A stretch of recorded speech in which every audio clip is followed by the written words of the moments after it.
지금까지 여러분은 지역별 분석 방법에 대한 교육을 받았습니다. 자, 여기서 포인트는 두 가지입니다. 첫 번째는 예가가 5일 주기로 변동된다는 거고요. 두 번째는 처음 나온 예가는 반드시 또다시 나온다는 것입니다. 자, 계속해서 여러분이 입찰을 보실 때 빠지시는 함정 두 가지가 있습니다. 그 부분에 대해서 제가 지금 말씀을 드리겠습니다. 제가 한 가지 가정을 한번 해보겠습니다. 자, 잘 들으세요. 11월 11일에 서울시청에서 정기 공고에 대한 부분 5건이 나왔습니다. 이때 여러분은 이미 하루나 이틀 전에 입찰을 보셨습니다. 정리를 해서 한번 말씀드리겠습니다. 동일한 발주처에서 동시에 개찰되는 공고, 동시 개찰 공고에 대한 부분이고요. 또 한 가지는 한 공고에 대해 투찰한 일시와 개찰되는 일시가 다를 경우에 그 사이에 발생하는 공고들에 대한 변수값에 대해서 어떤 기준으로 여러분들은 판단하시고 투찰을 하십니까? 자, 여러분 집중하십시오. 지금부터 제가 낙찰 확률을 5% 이상 올릴 수 있는 방법을 말씀드리겠습니다. 첫 번째는 동시 개찰에 대한 부분입니다. 동시 개찰은요, 100% 확률 게임입니다.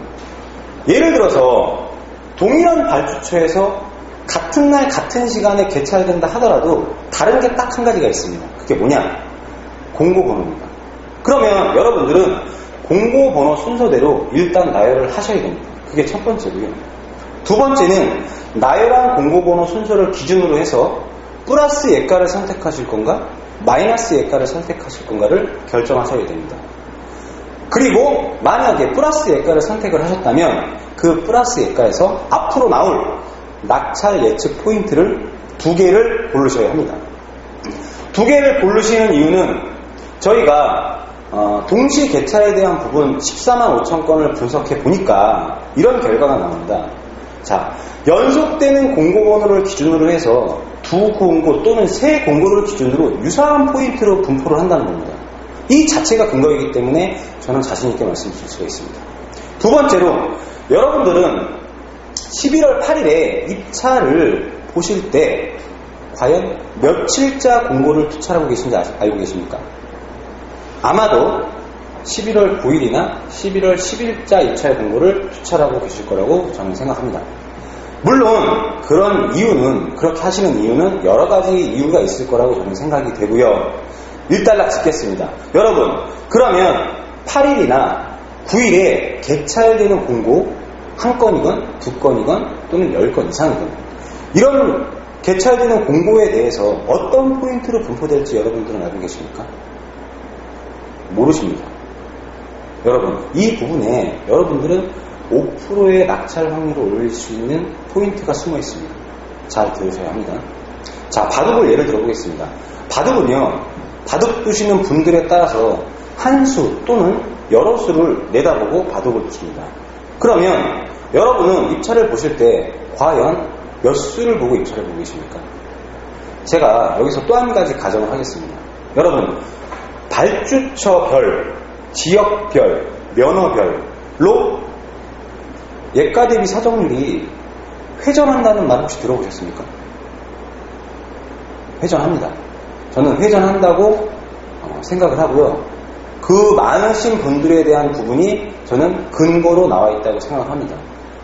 그 근거는 2013년도 11월 8일에 서울 정기에 대한 예가 흐름이 2012년도 7월에 서울 통신에 대한 예가 흐름과 유사하다고 하시면 여러분들은 어떻게 하시겠습니까?